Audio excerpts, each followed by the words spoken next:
നിങ്ങളിവിടെ പറഞ്ഞ് മനുഷ്യന്മാരോട് കഴിയാത്ത ഒരു കാര്യം.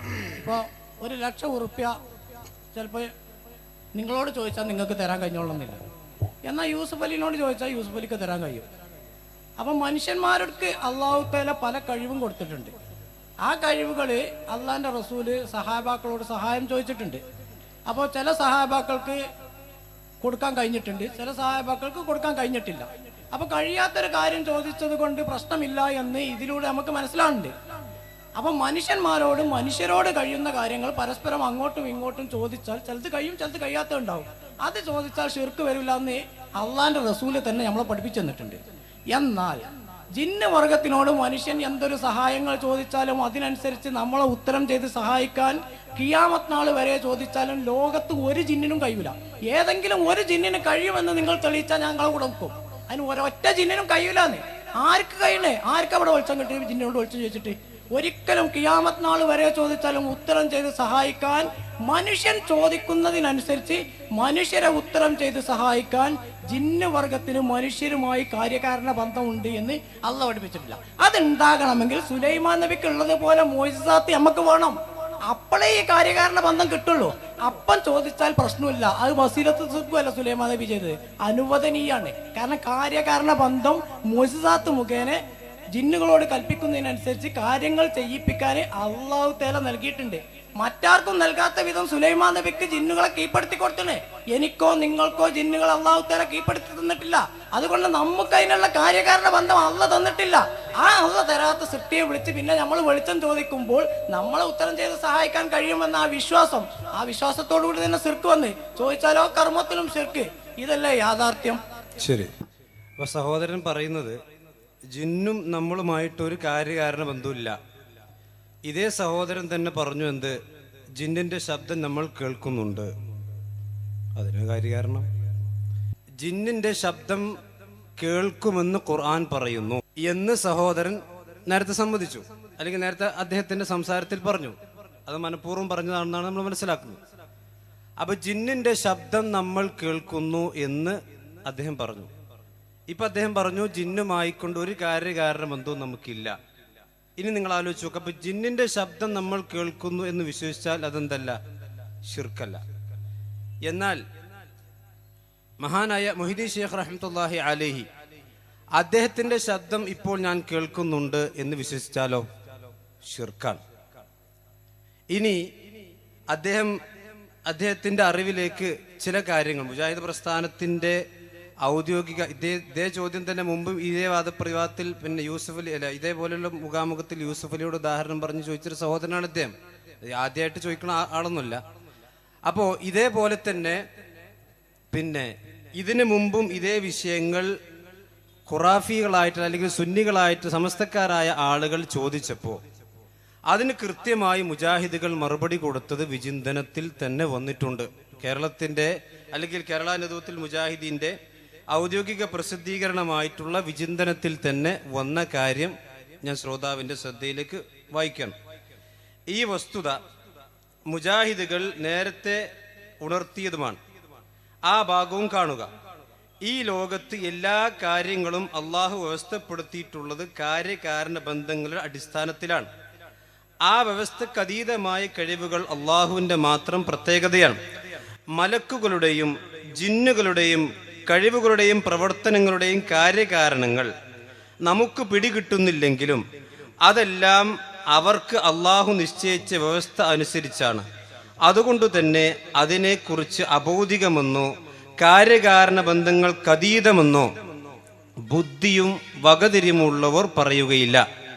അന്നും ഇന്നും എന്നും മുജാഹിദുകളുടെ നിലപാട് ഇതാണ് എന്നിരിക്കെ അവരുടെ തൗഹീദ് എങ്ങനെയാണ് പ്രതിസന്ധിയിലാവുക?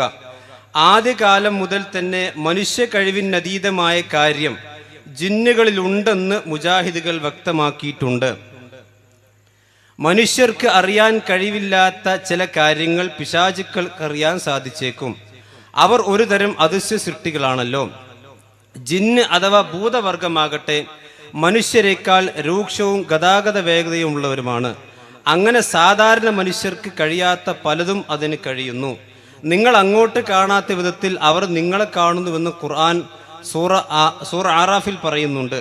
രക്തസഞ്ചാരമുള്ളിടത്തെല്ലാം പിശാച് സഞ്ചരിക്കുമെന്ന് ഒരു നിബവചനത്തിൽ നാം കണ്ടു കഴിഞ്ഞല്ലോ എന്നിങ്ങനെ പറഞ്ഞ് മനുഷ്യന്റെ കാര്യകാരണ ബന്ധങ്ങൾക്കുള്ളിൽ തന്നെയാണ് പിശാചെന്നും അല്ലെങ്കിൽ ജിന്നുകളെന്നും അവയെ കാര്യകാരണ ബന്ധത്തിന് പുറത്ത് എന്ന് പറയുന്നവർ ബുദ്ധിയും വകതിരിവും ഇല്ലാത്തവരാണ് എന്നും കേരള നദുവത്തുൽ മുജാഹിദീന്റെ ഔദ്യോഗിക പ്രസിദ്ധീകരണമായ വിചിന്തനം വാരികയിൽ എഴുതിയിട്ടുണ്ട്. അപ്പൊ ഈ അന്നും ഇന്നും എന്നും എന്ന് പറയുന്ന ആ മുജാഹിദിലാണ് യഥാർത്ഥ മുജാഹിദീങ്ങളുള്ളത്. അതിൽ നിന്ന് കുറച്ച് ആളുകൾ തെറ്റിയിട്ട് ജിന്നുകളെ അബൗദികമാക്കാൻ പരിശ്രമിച്ചു. അങ്ങനെ ജിന്ന് അബൗദികമാണ് എന്ന് വരുമ്പോൾ സഹോദരൻ ഇവിടെ പറഞ്ഞ ജിന്നിന്റെ ശബ്ദം കേൾക്കാൻ പാടില്ല. അബൗദികമായ രീതിയിൽ ശബ്ദം ഉണ്ടാക്കാൻ ഒരു ജിന്നിനും കഴിവില്ല.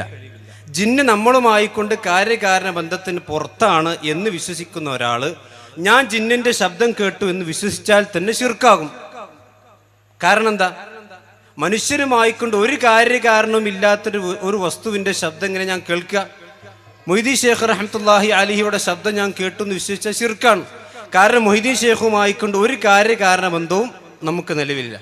അതേപോലെ തന്നെ സഹോദരന്റെ ചോദ്യത്തിൽ ആദ്യത്തിൽ അദ്ദേഹം പറഞ്ഞു പിശാച് വസ്വാസ് ഉണ്ടാക്കുന്നുണ്ട് എന്ന് ഞാൻ വിശ്വസിക്കുന്നുണ്ട്. അതും വിശ്വസിക്കാൻ പാടില്ല.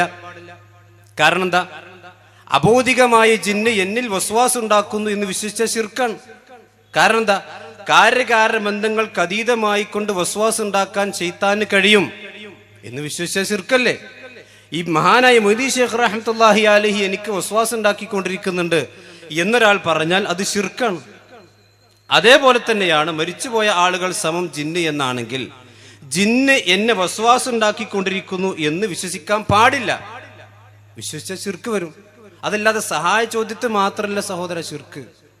സഹായം ചോദിക്കുന്നതിൽ മാത്രമല്ല. അങ്ങനെയാണ് ചില ആളുകൾ ധരിച്ചത് സഹായം ചോദിച്ചാൽ മാത്രമേ ശിർക്കാകുള്ളൂ. ആ സഹായം ചോദിച്ചാൽ ശിർക്കാകുന്ന ഒരു സംഗതി വസ്വാസ് ഉണ്ടാക്കും എന്ന് വിശ്വസിച്ചാൽ ശിർക്ക് വരും. മൊയ്തീൻ ഷേഖിനോട് സഹായം ചോദിച്ചാൽ ശിർക്കാണ്. അതേ മൊയ്തീൻ ഷേഖ് വസ്വാസ് ഉണ്ടാക്കുന്ന വിശ്വസിച്ചാൽ തൗഹീദാകുന്നത് എങ്ങനെയാണ്? അപ്പൊ എന്തോ പ്രശ്നമുണ്ട്. അപ്പോൾ ജിന്നിനെ കാര്യകാരണ ബന്ധങ്ങൾക്ക് അപ്പുറത്താക്കുന്നതാണെങ്കിൽ ശബ്ദം കേൾക്കാനും പാടില്ല, അതുപോലെ തന്നെ വസ്വാസ് ഉണ്ടാക്കാനും പാടില്ല. ശബ്ദം കേൾക്കുമെന്ന് വിശ്വസിക്കുന്നു, വസ്വാസ് ഉണ്ടാക്കുന്നു എന്ന് വിശ്വസിക്കുന്നു, എന്നാൽ കാര്യകാരണം ഇല്ല എന്ന് വിശ്വസിക്കുന്നു. ഇതിൽ വൈരുദ്ധ്യമുണ്ട്. ഇനി സഹോദരൻ അവസാനം പറഞ്ഞല്ലോ ഈ കാര്യകാരണം നമുക്കറിയില്ല, എന്നാൽ കാര്യകാരണം ഉണ്ട് എന്നാണ് സിഹിറിൽ കാര്യകാരണം. സിഹിറിൽ ശൈത്താൻ മുഖേന ഉണ്ടാക്കുക.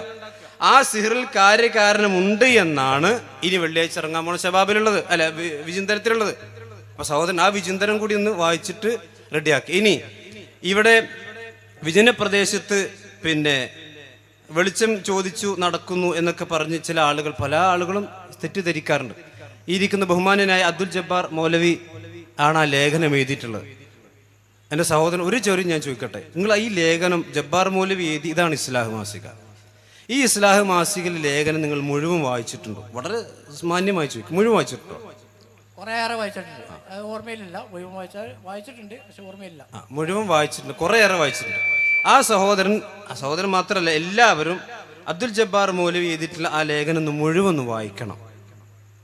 മുഴുവൻ വായിച്ചാൽ ഒരു പ്രശ്നം ഉണ്ടാവില്ല. അതിനപ്പുറത്തുനിന്നും ഇപ്പുറത്തുനിന്നും കഷ്ണം മുറിച്ചും അതുപോലെ തന്നെ എന്താ പറയുക കട്ടുമുറിച്ചുമൊക്കെ പണ്ട് അനസ് മുസ്ലിയാർ പറഞ്ഞല്ലോ, കട്ടുമുറിച്ച് വായിക്കണം. അങ്ങനെ വായിച്ചാലാണ് കുഴപ്പം. അലിമദനി സാഹിബിന് മറുപടി പറഞ്ഞപ്പോഴാണ് അദ്ദേഹം അത് പറഞ്ഞ് കട്ടുമുറിച്ച് വായിക്കും. ആ ലേഖനത്തിന്റെ ഹഡിങ് തന്നെ തരാം, മറുപടിയാണത്. അതല്ലാതെ ഒരു പുതിയ തൗഹീദ് ഉണ്ടാക്കാൻ വേണ്ടി ലേഖനം ചെയ്തതല്ല. അമ്പലക്കടവിന്റെ അതിഗംഭീര ചോദ്യങ്ങൾ. അമ്പലക്കടവ് ഫൈസി തന്റെ പുതിയ ഗവേഷണങ്ങളിലൂടെ കണ്ടെത്തിയ വിവരക്കേടുകൾ ചന്ദ്രിക ദിനപത്രത്തിലൂടെയും സത്യധാര മാസികയിലൂടെയും വർഷങ്ങൾക്ക് മുമ്പ് പുറത്തു വിട്ടുനോക്കി. എപ്പോഴും അമ്പലക്കടവ് ഫൈസിയും ഇതുപോലത്തെ സമസ്തയുടെ ആളുകൾ ഉണ്ടാക്കുന്ന ഫിത്തനക്ക് മറുപടി പറയാൻ ഇത്തരം ആളുകളെ ഉണ്ടായിട്ടുള്ളൂ.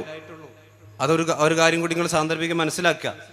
പരമമായ അനുഗ്രഹദാതാവ് എന്ന് വിശ്വസിച്ചുകൊണ്ട് ഒരു ശക്തിയുടെയോ വ്യക്തിയുടെ മുമ്പിൽ അർപ്പിക്കപ്പെടുന്ന വിനയം മാത്രമാണ് പരമമായ വിനയവും ഇബാദത്തുമാവുകയുള്ളൂ എന്ന തന്റെ പുതിയ വാദത്തിലൂടെ അബൂജഹലിനെ വെള്ളപൂശി തൗഹീദുള്ളവനാക്കി മാറ്റി. മക്കയിലെ ബഹുദൈവ വിശ്വാസികൾ പോലും പ്രധാന ദൈവമെന്ന നിലയിൽ അള്ളാഹുവിനെ അംഗീകരിച്ചിരുന്നു എന്നും സത്യധാരയിൽ എഴുതി. എന്നിട്ട് അതിൽ വിശദീകരിക്കാം.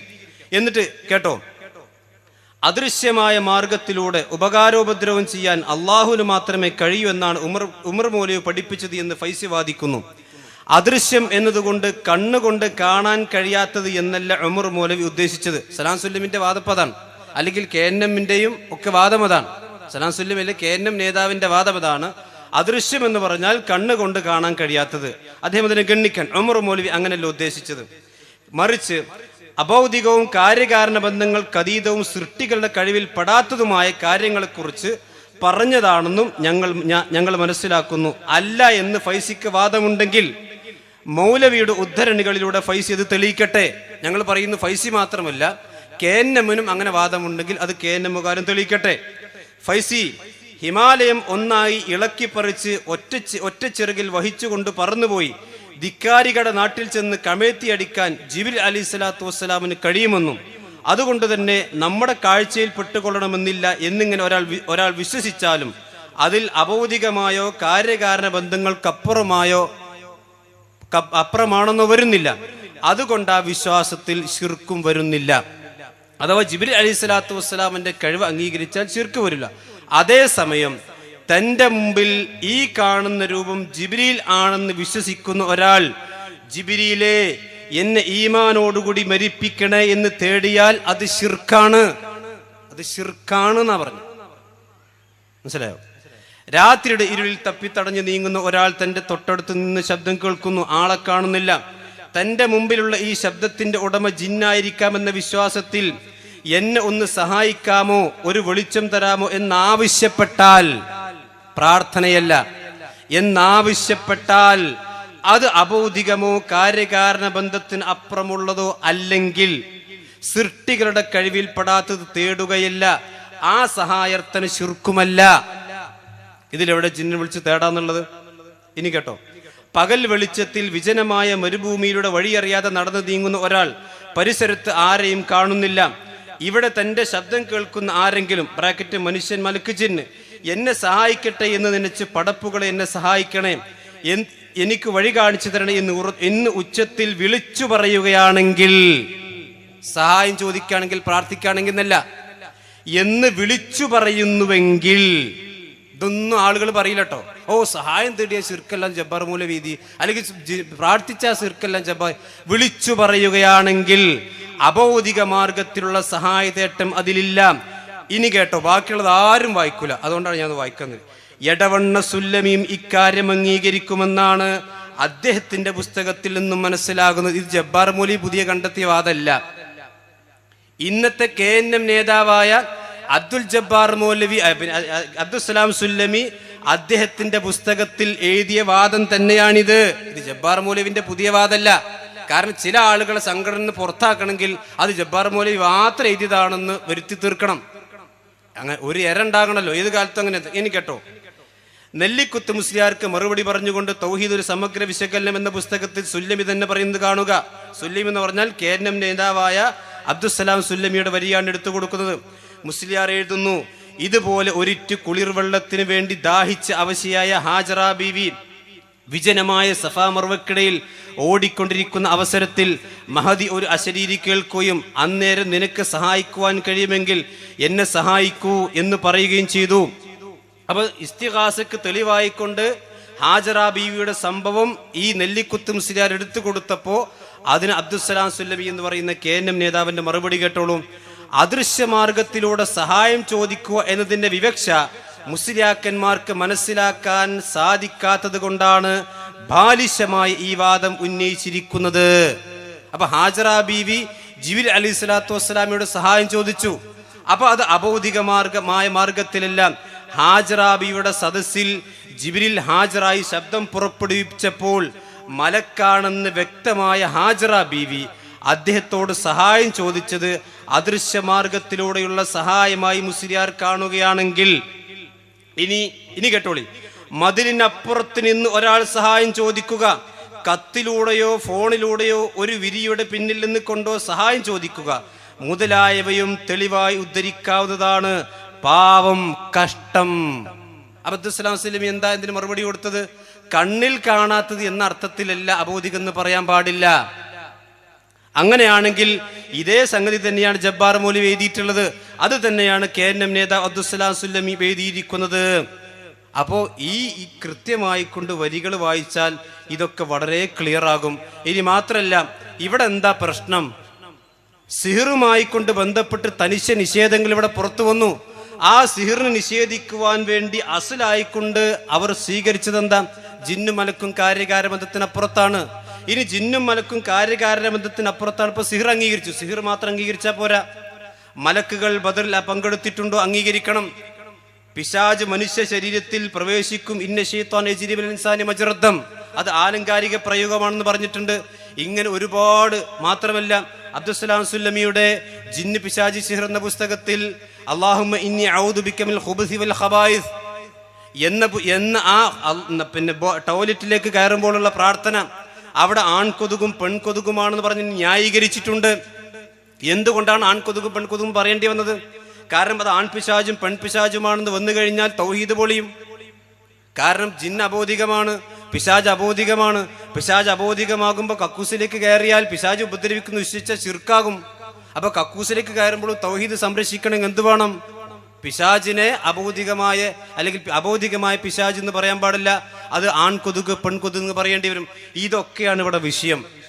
മാത്രമല്ല, ഈ ജബ്ബാർ മൗലവി എഴുതി എത്രയോ കാലം അനസ് മൗലവിയൊക്കെ ന്യായീകരിച്ചിട്ടുണ്ടല്ലോ. അപ്പൊ ആ മറുപടിയിൽ തന്നെയാണ് അന്നും ഇന്നും ഉള്ളത്. ഇവിടെ KNM നേതാക്കന്മാർ ഇന്ന് വരെ തിരുത്തിയിട്ടില്ലാത്ത വാദാണ്. മലക്കുകൾക്കും ജിന്നുകൾക്കും നമ്മെ സഹായിക്കുവാൻ സാധിക്കുമെന്ന് വല്ലവരും വിശ്വസിച്ചാൽ അവന്റെ വിശ്വാസത്തിൽ ശിർക്കും കുഫറും സംഭവിക്കുന്നു. അതാണ് അടിസ്ഥാനം. അതിലാണ് വരേണ്ടത് നമ്മൾ. ആ സിഹിറും അങ്ങനെ മലക്ക് സഹായിക്കുമെന്ന് വിശ്വസിച്ച ശിർക്കാണ് എന്ന വിശ്വാസം വിശുദ്ധ ഖുർആനിനെതിരാണ്. അത് ഇന്നത്തെ KNM-നുണ്ടെങ്കിൽ KNM തിരുത്തണം, അല്ലെങ്കിൽ തിരുത്തിപ്പിക്കണം, സിഹിർ തിരുത്തിച്ചതുപോലെ എന്നതാണ് പറയാറുള്ളത്. അതല്ലാതെ സുഹൃത്ത് മുമ്പും പല ഇതേ ചോദ്യം ചോദിച്ചതാണ്. ഇനിയും ആവശ്യമില്ലാത്ത രീതിയിൽ ഇവിടെ വൈസമൂലി വേണ്ടതിലധികം വിശദീകരിച്ചു. ഇനിയും ചോദിക്കാതെ ഇൻഷാ അല്ലാഹ് അടുത്ത ആളുകൾക്ക് വിഷയം കൊടുക്കാം എന്ന് തോന്നുന്നു.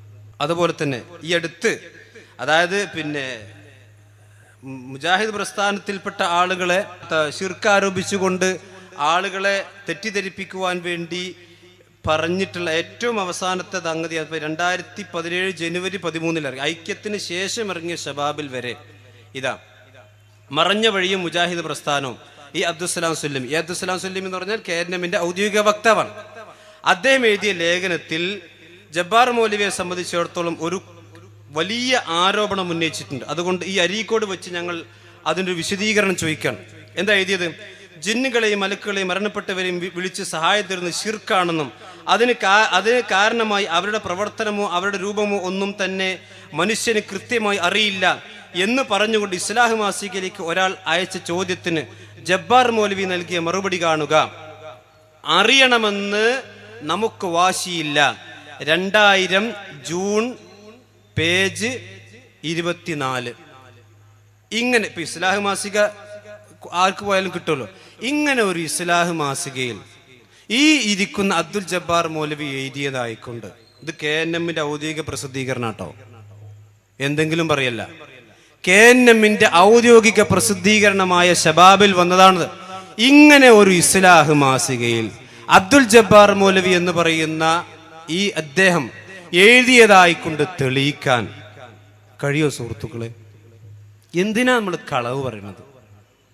എന്തിനാ കളവ് പറയേണ്ട ആവശ്യം? യാ അയ്യുഹല്ലദീന ആമനു തഖുല്ലാഹ വകൂനു മഅസ്സാദിഖീൻ, നിങ്ങൾ സത്യം പറയുന്ന കൂടെ നിൽക്കും. അദ്ദേഹം പറഞ്ഞു ഞാൻ നിങ്ങളെ കൂടെ നിൽക്കും, ഞങ്ങളെ കൂടെ നിൽക്കണമെന്നില്ല, സത്യം പറയുന്ന ആളുകളുടെ കൂടെ നിന്നാൽ മതി.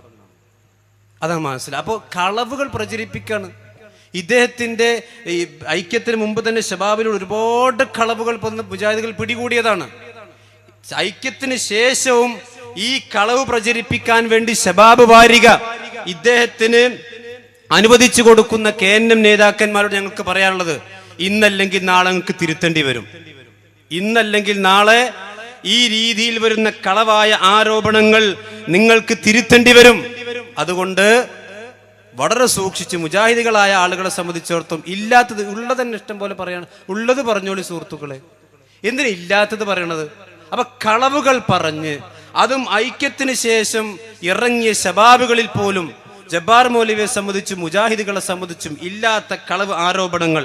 അതേപോലെ തന്നെ 2009 ജൂൺ മാസത്തിലെ പിന്നെ ഇസ്ലാഹ് മാസികയെ സംബന്ധിച്ച് തൊട്ട് മുമ്പുള്ള പാരഗ്രാഫിൽ അതും കളവാണ്. അങ്ങനത്തെ ഇസ്ലാഹിൽ അതില്ല. അപ്പൊ ഇസ്ലാഹിൽ ഇല്ലാത്ത കാര്യങ്ങൾ പറഞ്ഞിട്ട് കളവ് പറഞ്ഞിട്ട് എന്തിനാ ഇസ്ലാം പറയേണ്ട ആവശ്യം? അപ്പൊ നിങ്ങൾ ആദർശം KNMന്റെ ആദർശം എന്ന് പറഞ്ഞാൽ സത്യം പറഞ്ഞാൽ പൊളിഞ്ഞു പോകുന്ന ആദർശമാണെങ്കിൽ വേഗം എന്ന് രാജിച്ചു പോരില്ല സുഹൃത്തുക്കളെ കൊണ്ട്. റസൂലുള്ളാഹി സ്വല്ലല്ലാഹു അലൈഹി വസല്ലം ദഅവത്ത് നടത്തിയിട്ട് ഒരിക്കലും കളവ് പറഞ്ഞ് ദഅവത്ത് നടത്തിയിട്ടില്ല.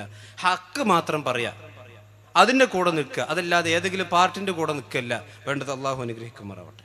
ഒറ്റ കാര്യം കൂടെ, ആ ഇസ്ലാഹിൽ തന്നെ വന്ന ഇതിനേക്കാൾ ഗൗരവമായ പാരഗ്രാഫാണ് ഇപ്പുറത്തുള്ളത്. അത് വായിക്കേണ്ടതുണ്ട് എന്നതുകൊണ്ട് മാത്രം വായിക്കുന്നു.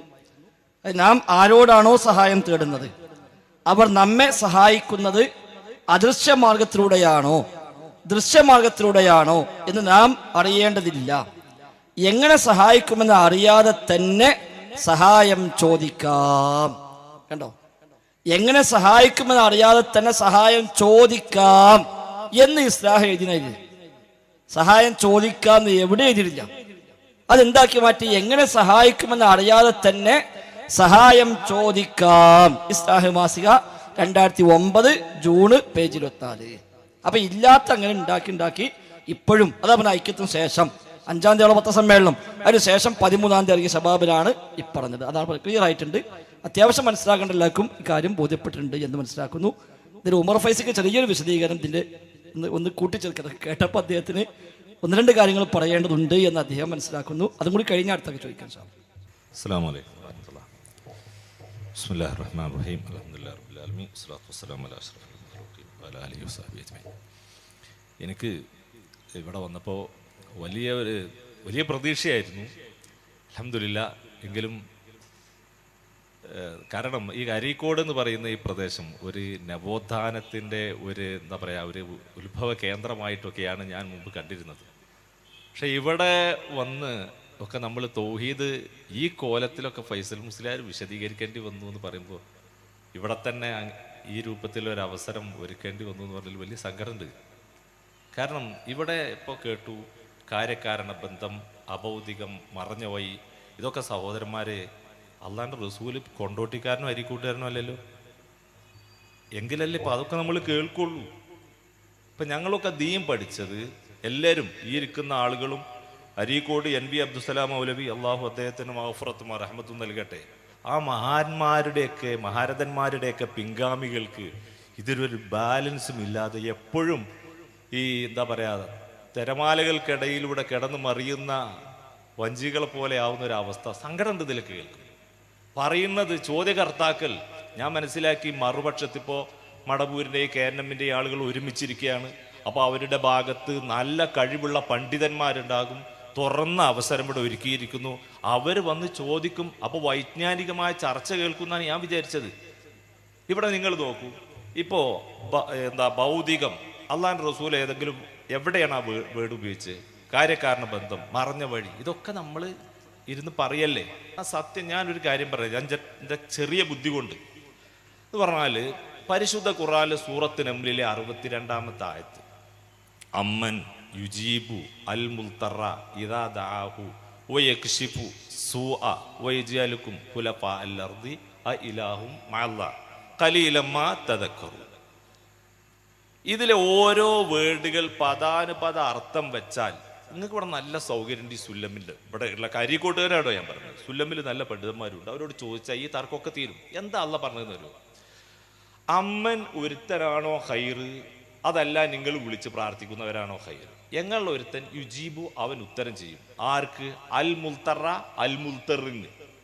കടലിലായാലും വേണ്ടില്ല, മരുഭൂമിയിലായാലും വേണ്ടില്ല, എവിടെയായിരുന്നാലും വേണ്ടില്ല. അൽ മുൽത്തർ എന്ന് പറഞ്ഞാൽ ഗത്യന്തരമില്ലാത്ത അവസ്ഥയിൽ പ്രയാസം അനുഭവിച്ച് നിൽക്കുന്ന, ഉത്തരം ചെയ്യപ്പെടാൻ അർഹതപ്പെട്ടവെന്ന.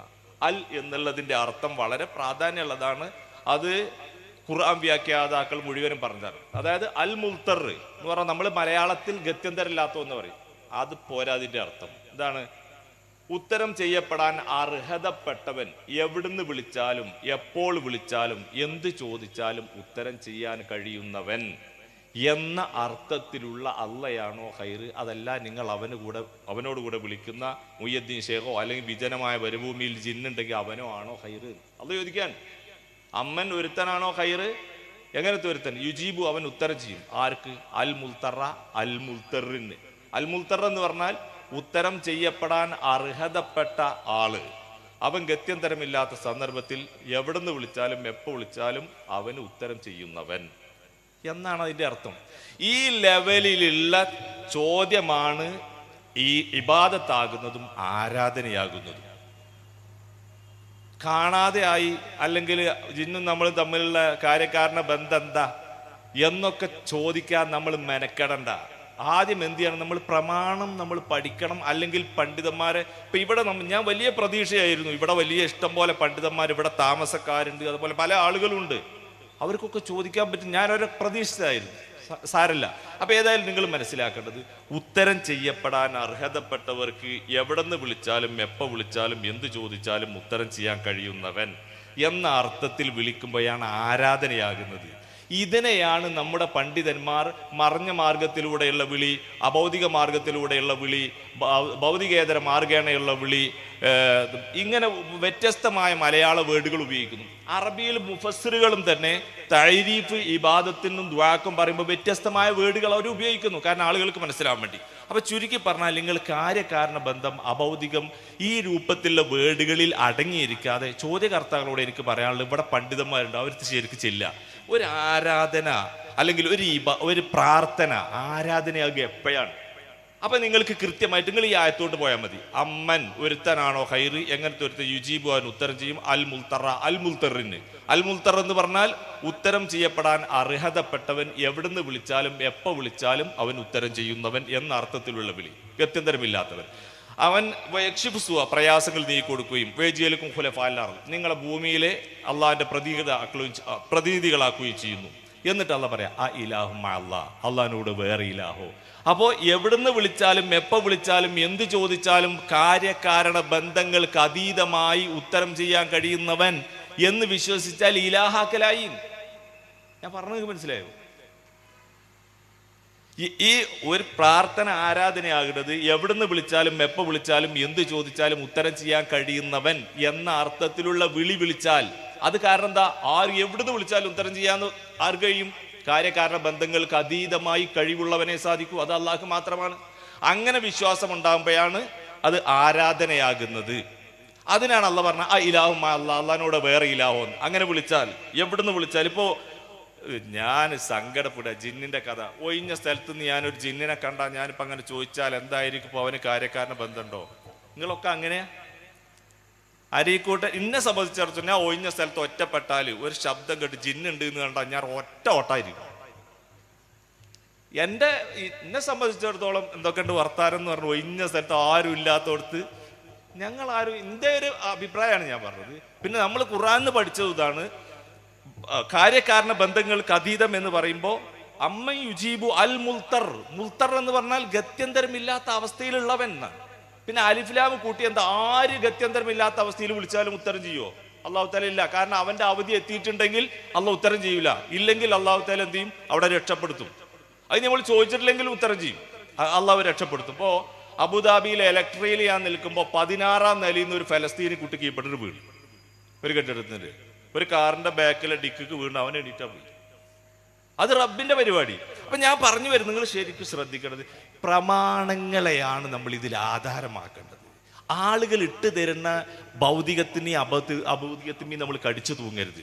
പിന്നെ അതേപോലെ തന്നെ ഇപ്പൊ എന്താ വെച്ചാൽ, ഈ വിജനമായ സ്ഥലത്ത് നിന്ന് ഇതിപ്പോ ശിർക്കാണെന്ന് പറയാൻ കാരണം ഇപ്പൊ എന്താ? വിജനമായ സ്ഥലത്ത് എത്തിയാൽ അള്ളാഹിനോട് ചോദിക്കേണ്ട ചോദ്യം ജിന്നിനോട് ചോദിച്ചു എന്നല്ലേ പ്രശ്നം? അതല്ലേ? അള്ളാഹിനോട് ചോദിക്കേണ്ട ജിന്നിനോട് ചോദിച്ചു. അപ്പോൾ അവിടെ ചോദിച്ച വിഷയം എന്താണുള്ളത്? പിന്നെ വിജനമായ സ്ഥലത്ത് എത്തി, അവിടെ ഒരു ജിന്നുണ്ട് തോന്നി. ജിന്നെ, നിനക്ക് എന്നെ സഹായിക്കാൻ കഴിയുമെങ്കിൽ, നീ എന്നെ കാണുന്നുണ്ടെങ്കിൽ നീ എന്നെ സഹായിക്കണേന്നാണല്ലോ ഇപ്പൊ ചോദിക്കുന്നത്. ശരി, ഇത് അള്ളാഹിനോട് ചോദിക്കേണ്ടതായിരുന്നു, ജിന്നിനോട് ചോദിച്ചു എന്നാണല്ലോ പ്രശ്നം. അപ്പൊ ഒരാളെന്ത് ചെയ്തു? ശരി എന്നാ ഓക്കെ, അള്ളാഹുവേ നീ എന്നെ കാണുന്നുണ്ടെങ്കിൽ നിനക്ക് എന്നെ സഹായിക്കാൻ കഴിയുമെങ്കിൽ പടച്ചവനെ സഹായിക്കണേ. എന്താണ് അവരെ പറ്റി പറ? ഇങ്ങനെ ഫസീലത്തു ശിർക്ക് എന്ന് പറഞ്ഞാൽ ആകെ പ്രശ്നമാവൂലേ? എന്താ നിങ്ങൾക്ക് ശിർക്ക് എന്ന് പറഞ്ഞാൽ കുഴപ്പമെന്ന് ചോദിക്കുന്നുണ്ട് പല ആളുകളും. ചോദിക്കുവോ? അള്ളാഹുവേ നിനക്ക് എന്നെ കാണുന്നുണ്ടെങ്കിൽ നിനക്ക് എന്നെ സഹായിക്കാൻ കഴിയുമെങ്കിൽ ഒന്ന് സഹായിക്കുവോ എന്ന് പറഞ്ഞാൽ എന്താ കുഴപ്പം? ഒരു വെളിച്ചം തരുമോ? ചോദിക്കുവോ? ചോദിക്കുന്നുണ്ടെങ്കിൽ ഒരു കുഴപ്പമില്ലെങ്കിൽ നഊദുബില്ല ഞങ്ങളെ തടി കാക്കണം. അപ്പം ഞാൻ പറയുന്നത്, നിങ്ങൾ ചെയ്യേണ്ടത്, ഈ ചോദ്യകർത്താക്കളോട് എനിക്ക് പറയാനുള്ളത്, നിങ്ങളെ പണ്ഡിതന്മാർ ഇത് വെല്ലുവിളിക്കാനൊന്നുമല്ല, വൈജ്ഞാനികമായ ചർച്ചകൾ നടക്കണം. അപ്പം ഇത് വളരെ കൃത്യമായി നിങ്ങൾ പഠിക്കണമെന്ന് മാത്രമേ എനിക്ക് പറയാനുള്ളൂ. എനിക്ക് NV അബ്ദുസ്സലാം മൗലവിയുടെ നാട്ടിൽ വന്ന് ഞാൻ സത്യത്തിൽ ഫൈസൽ മുസ്ലിയാർ പലപ്പോഴും പറഞ്ഞുകൾ കയറി സംസാരിക്കാറുണ്ട്. എനിക്ക് ഫൈസൽ മുസ്ലിയാരുടെ ഈ വളരെ ഹൃദ്യമായ ഭാഷയിലുള്ള മറുപടി കേൾക്കാനും ഈ ഇൽമിൻ്റെ മജ്ലിസിൽ വന്ന് അതിൻ്റെ ഒരു പുണ്യം നേടാനും വേണ്ടി വന്നവനാണ് ഞാൻ. അള്ളാഹു തആല അദ്ദേഹത്തിന് ദീർഘായുസ്സും ആഫിയത്തും അതുപോലെ നമ്മുടെ പണ്ഡിതന്മാർക്ക് എല്ലാവർക്കും ആഫിയത്ത് നൽകട്ടെ. നിങ്ങൾ ശരിക്കും വിഷയങ്ങൾ പ്രമാണങ്ങൾ ഉദ്ധരിച്ച് നമ്മൾ ഈ പറയുന്നതിന് ഏതായത്തിന്, ഇപ്പം ഞാൻ ഈ പറഞ്ഞല്ലോ, ഇതിന് ഞാൻ ആയത്ത് അമ്മ യുജീബുൽ മുൽത്തറ എന്ന് പറഞ്ഞു, അത് ശരിക്കും വിശദീകരിക്കുമ്പോൾ അതുപോലെ എല്ലാ ആയത്തുകളും ഇങ്ങനെ വിശദീകരിക്കുമ്പോൾ കാര്യങ്ങൾ മനസ്സിലാകും. നിങ്ങൾ ശരിക്കും പ്രമാണങ്ങൾ വെക്കണം. കാര്യക്കാരൻ ബന്ധം എന്ന് പറഞ്ഞ പച്ച മലയാളം, അല്ലെങ്കിൽ മറഞ്ഞ മാർഗം എന്ന് പറഞ്ഞൊരു മലയാളം, ഭൗതികേതര മാർഗം, ഇതൊന്നും അള്ളാഹിൻ്റെ റസൂൽ ഉപയോഗിച്ച വേർഡല്ല. നമുക്ക് മനസ്സിലാവാൻ വേണ്ടി പണ്ഡിതന്മാർ ഇങ്ങനെ പറഞ്ഞു തരും. അതിന്മേ കയറി കടന്ന് വിവരമില്ലാത്ത ആളുകൾ ഇടങ്ങാറായി പോകരുത്. ആരെങ്കിലും ചോദ്യം ചോദിക്കാൻ വേണ്ടി പണ്ഡിതന്മാർ വിടുകയാണെങ്കിൽ അവരോട് പറയാം, ഒരു പ്രശ്നമില്ല, നമുക്കാണ് പോകുക എന്ന് പറഞ്ഞാൽ അവരെയും കൂട്ടി വരണം എന്ന് ഉണർത്തുകയാണ്. ജസാക്കുമുല്ലാഹ് ഖൈർ. അസ്സലാമു അലൈക്കും വറഹ്മത്തുള്ളാഹി. പേര് അബ്ദുൽ അസീസ്, എടവണ്ണപ്പാറാണ് സ്ഥലം. എൻ്റെ തികച്ചും വ്യത്യസ്തമായ ഒരു ചോദ്യമാണ്. കാര്യകാരണ സഹിതോ അല്ലെങ്കിൽ അബൗദികമായ ചോദ്യമല്ല. നിങ്ങളിപ്പോൾ നബിദിനാഘോഷം അനിസ്ലാമിക എന്ന് പറയുന്നു, നബി സാഹബം ചെയ്തില്ല എന്ന് പറയും. പക്ഷേ ഈ നബിദിനാഘോഷം എന്ന് പറയുന്നത് നിസ്കാരത്തിൻ്റെ ഇടയിലോ ഹജ്ജിൻ്റെ ഇടയിലോ നോമ്പിൻ്റെ ഇടയിലോ ചെയ്യുന്ന കാര്യമല്ല, നബിയോട് സ്നേഹം പ്രകടിപ്പിക്കാൻ വേണ്ടി പുറത്ത് ചെയ്യുന്ന കാര്യമാണ്. പക്ഷേ വെള്ളിയാഴ്ച ജുമയിലെ ഹുത്തുബ മലയാളത്തിൽ ഓതുന്നു. അൽ ഹുത്തുബത്ത് തെക്കുമ്പ് മക്കാമ റക്കായത്തെ മിനൽ ഫർദ് എന്നാണല്ലോ. അപ്പോൾ 4 റക്കായത്തുള്ള ളുഹ്ർ 2 റക്കായത്തല്ല ജുമ നിസ്കരിക്കുന്നത്. അപ്പോൾ 2 റക്കായത്ത് നിസ്കരിക്കുമ്പോൾ 2 റക്കായത്ത് മലയാളത്തിലും 2 റക്കായത്ത് അറബിയിലും നിസ്കരിച്ച പോലെ ആവില്ലേ? അല്ലെങ്കിൽ നബിയോ സഹാബത്തോ മലയാളത്തിൽ ഹുത്തുബ ഓതിയിട്ടില്ല, അല്ല അങ്ങനെ ഓതാൻ പറഞ്ഞിട്ടില്ല.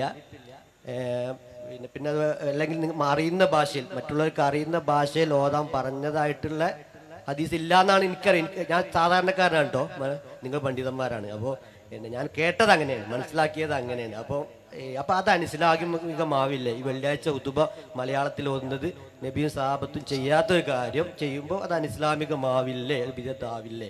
ശരി, അൽഹംദുലില്ലാഹ്. നല്ല ചോദ്യം. ഇടയ്ക്ക് നമുക്കൊന്ന് ഉദാഹരണം നല്ലതാണ്. വെറും ചിഹ്നം ചെയ്താനാകുമ്പോഴേ കുറച്ച് ഇൻസൾട്ടുമാണുള്ളത്. അതിൽ ഒന്ന് സഹോദരൻ മനസ്സിലാക്കേണ്ടത്, അത് ഖുതുബത്ത് തഖൂമ മഖാമ റക്അത്തൈൻ മിനൽ ഫർളി എന്നത് ഇല്ല, അത് ശരിയല്ല. ഖുതുബ 2 റക്അത്തിന് പകരമല്ല. അങ്ങനെയാണെങ്കിൽ 2 റക്അത്ത് പറഞ്ഞാട്ട് കഴിഞ്ഞിട്ട് 2 റക്അത്ത് കേൾക്കോട്ട് എന്ന് പറയേണ്ടി വരും. ഖതീബ് അങ്ങനെയാണല്ലോ, ഖതീബ് ഇമ്പർമ കേട്ട് കേൾക്കോട്ടാക്കുന്നത്. അപ്പോൾ 2 റക്അത്ത് പറഞ്ഞാട്ട് കേൾക്കുക, ബാക്കി 2 റക്അത്ത് കേൾക്കോട്ട് എന്ന് നമ്മൾ പറയേണ്ടി വരും. അതേപോലെ ഖുതുബ കേൾക്കാൻ ഇരിക്കുമ്പോൾ നമുക്ക് wudu നിർബന്ധമില്ല, നിസ്കരിക്കുമ്പോൾ wudu നിർബന്ധമുണ്ട്. പിന്നെ നിസ്കാരം റബ്ബിനോടുള്ള സംഭാഷണമാണ്. ഖുതുബ ഇബാദല്ലാഹ് ഇത്തഖുല്ലാഹ്, അടിമയോടുള്ള സംസാരമാണ്. അപ്പോൾ ഒരിക്കലും ഖുതുബ 2 റക്അത്തിന് പകരമല്ല. 4 റക്അത്തുള്ള ളുഹ്ർ 2 ആക്കി മാറ്റി ബാക്കി 2 ഖുതുബ ആക്കിയതുമല്ല. ഇനി 4ാമത് അങ്ങനെയാണെങ്കിൽ ആ ഖുതുബ കിട്ടാത്തൊരാൾക്ക് ജുമ ശരിയാവുമോ? അവിടെ ഇഖാമത്ത് കൊടുക്കാൻ നേരത്തെ വന്നത്, 2ാമത്തെ ഖുതുബ എടുക്കുമ്പോഴാണ് വന്നത്, അവന് ജുമ ശരിയാകുമോ? 2 റക്അത്ത് പോയില്ലേ, ബാക്കി 2 കൊണ്ട് മാത്രം കാര്യം ഉണ്ടാവില്ലല്ലോ. അപ്പോൾ ജുമുഅ എന്നത് സ്വതന്ത്രമായ നിസ്കാരമാണ്, അത് 2 റക്അത്താണ്. അത് 4 ചുരുക്കി 2 ആക്കിയതല്ല, സ്വതന്ത്രമായി. വെള്ളിയാഴ്ച ളുഹ്ർ ഇല്ല, വെള്ളിയാഴ്ച ജുമുഅ ആണുള്ളത്. അവിടെ അത് സ്വതന്ത്രമായ നിസ്കാരമാണ്, അത് ഖുതുബക്ക് പകരമല്ല. ഇനി അള്ളാഹുവിന്റെ റസൂൽ മലയാളത്തിൽ ഖുതുബ നടത്തിയിട്ടുണ്ടോ? ഇല്ല. നബി മലയാളത്തിൽ വഅദും പറഞ്ഞിട്ടില്ല, നബി മലയാളത്തിൽ കച്ചവടം ചെയ്തിട്ടില്ല, നബി മലയാളത്തിൽ ഭാര്യമാരോട് വർത്തമാനം പറഞ്ഞിട്ടില്ല. നബി അതെല്ലാം ചെയ്തത് അറബിയിലാണ്.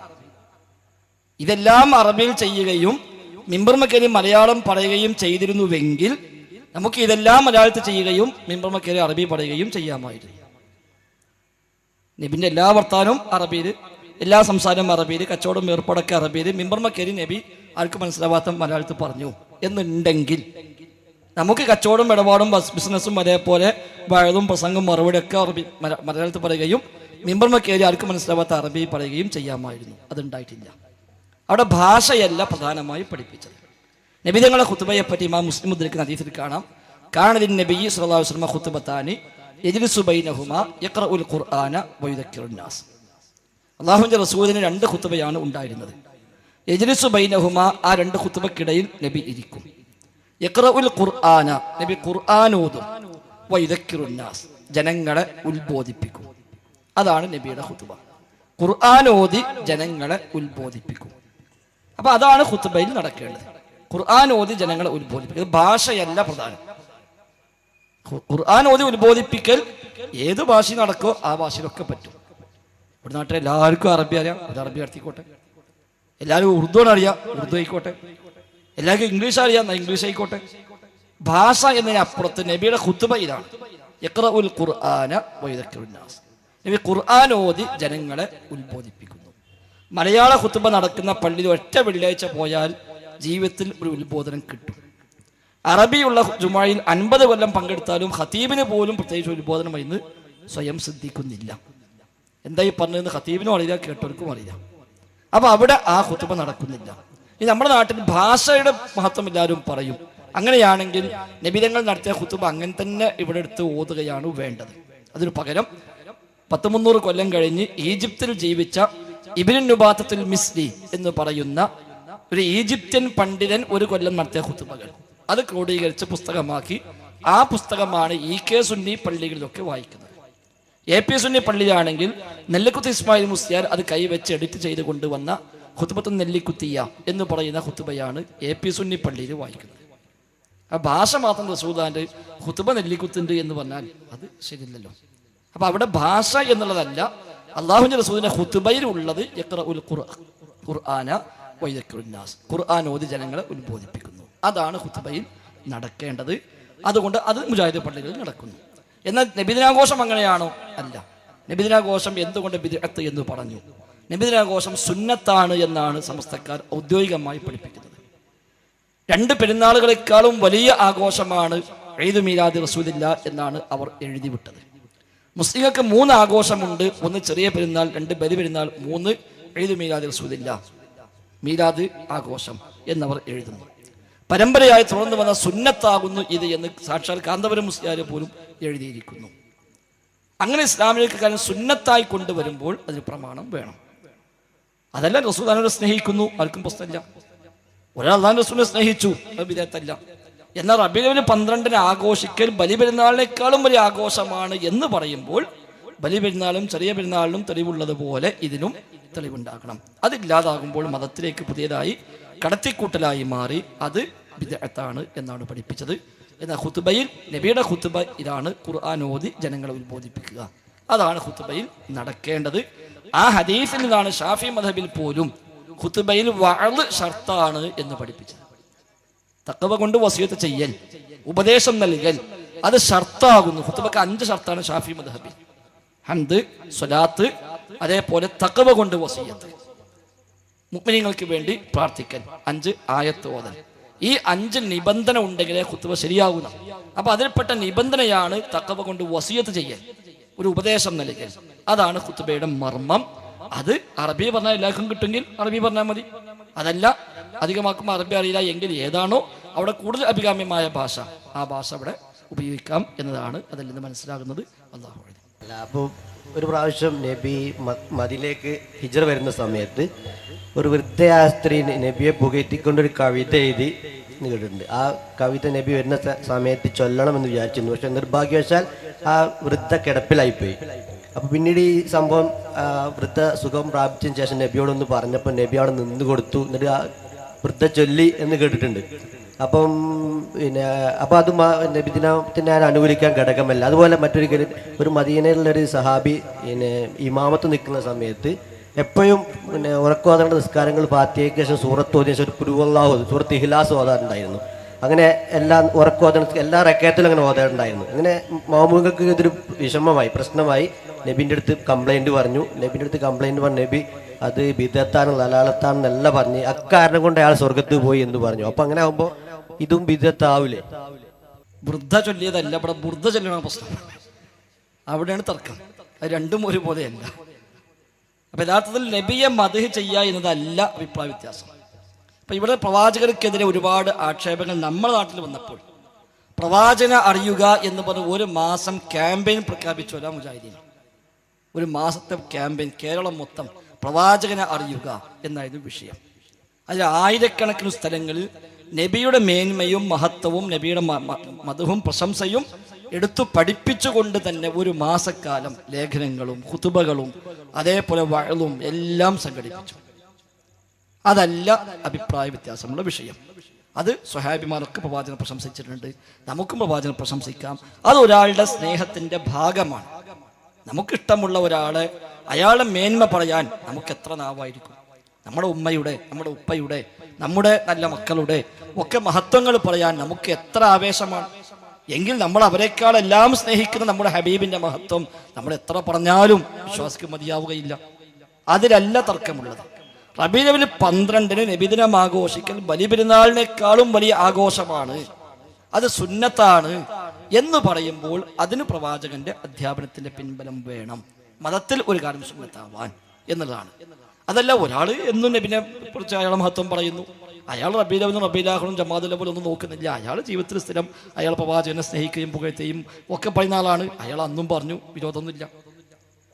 അയാൾ എപ്പോഴും ചെയ്യുന്നു, അപ്പോഴും ചെയ്യുന്നു, അന്നൊരു സവിശേഷത കൽപ്പിക്കുന്നില്ല, അന്നൊന്നുമില്ല.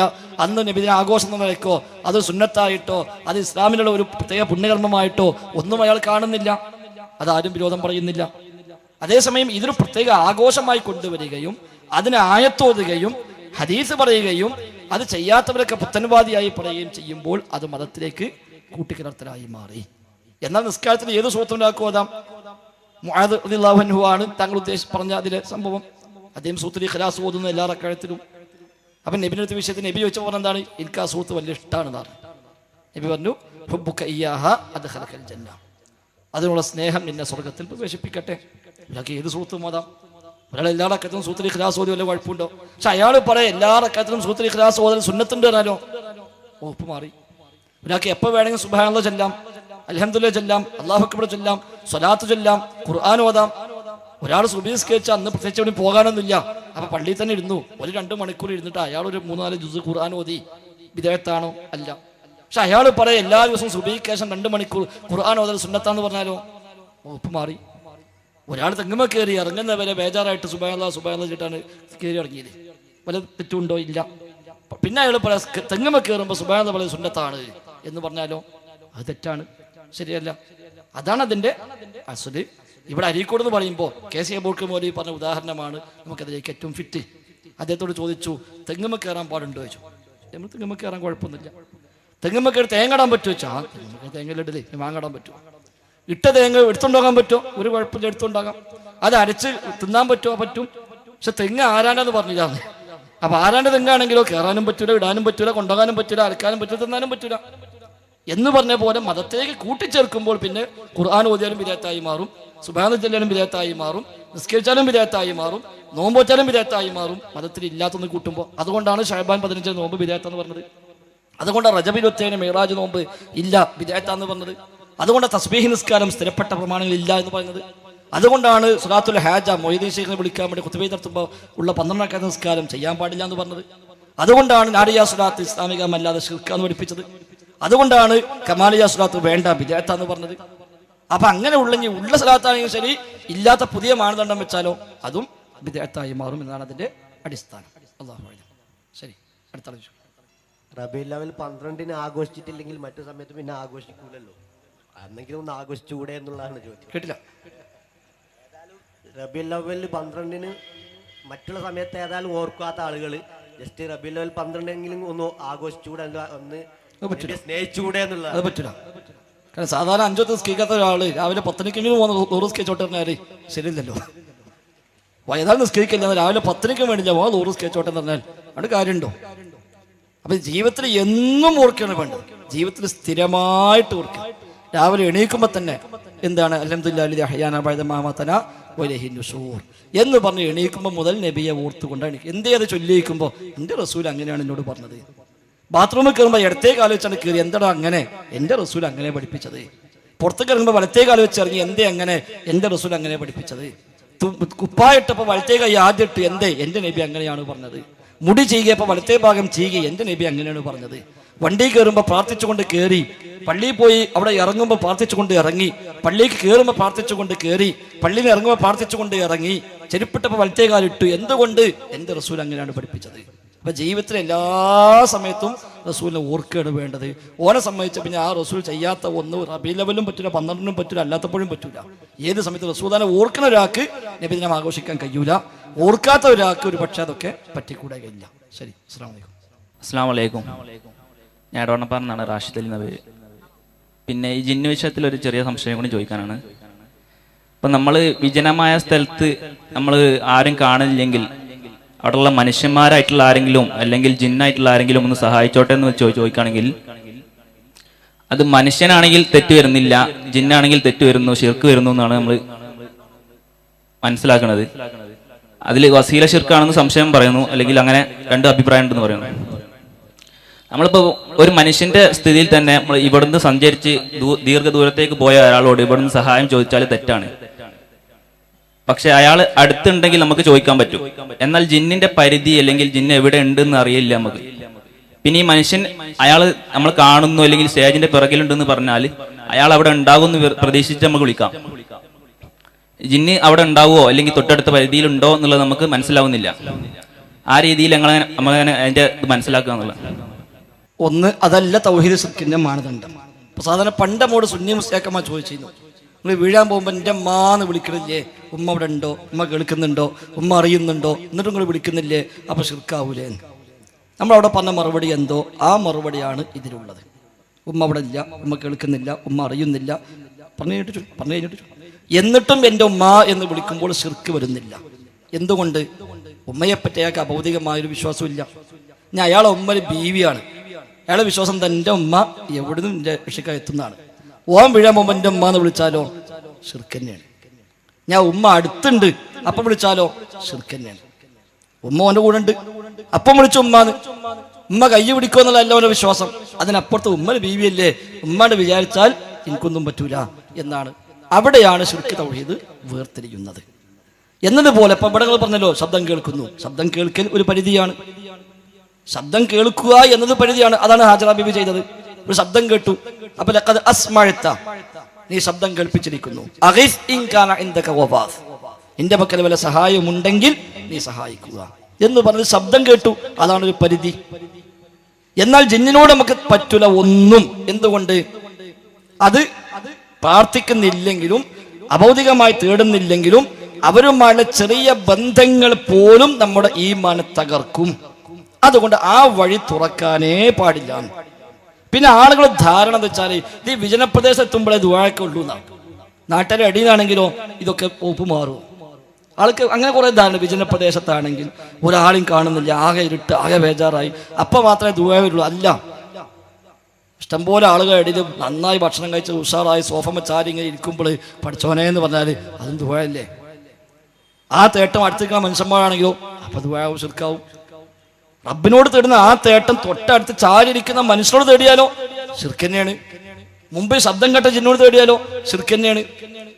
അപ്പൊ റബ്ബല്ലാത്തവരോട് തേടുമ്പോൾ എവിടെയാണോ ശിർക്ക് വരുന്നത് ആ തേട്ടം ആരോടായാലും ശിർക്ക് തന്നെ. ശബ്ദം കേട്ട ജിന്നാവട്ടെ, കേൾക്കാത്ത ജിന്നാവട്ടെ, മുമ്പിലുള്ള ജിന്നാവട്ടെ, അല്ലാത്ത ജിന്നാവട്ടെ, ജീവിച്ചിരിക്കുന്നതാവട്ടെ, മരിച്ചോലാവട്ടെ, ആരാണെങ്കിലും ശരി, റബ്ബിനോട് തേടിയാൽ തൗഹീദാകുന്ന ദുആ ആകുന്ന തേട്ടങ്ങൾ റബ്ബല്ലാത്ത ആരോട് തേടിയാലും ശിർക്കാണ്. അവിടെ ജിന്നും ശൈത്താനും മിൻസും അല്ലാത്തൊന്നും, ഹയ്യും ഹാദറും ഖാദിറും അല്ലാത്ത ഒന്നും അതിൽ വ്യത്യാസം വരുന്നില്ല. എന്നാൽ മനുഷ്യന്മാർ തേടൽ അനുവദനീയമാകുന്ന ഒരു വിഷയത്തിൽ അത് മനുഷ്യനോട് തേടിയാൽ ശിർക്കാകും എന്ന് പറയാൻ നമുക്ക് മാനദണ്ഡമില്ല.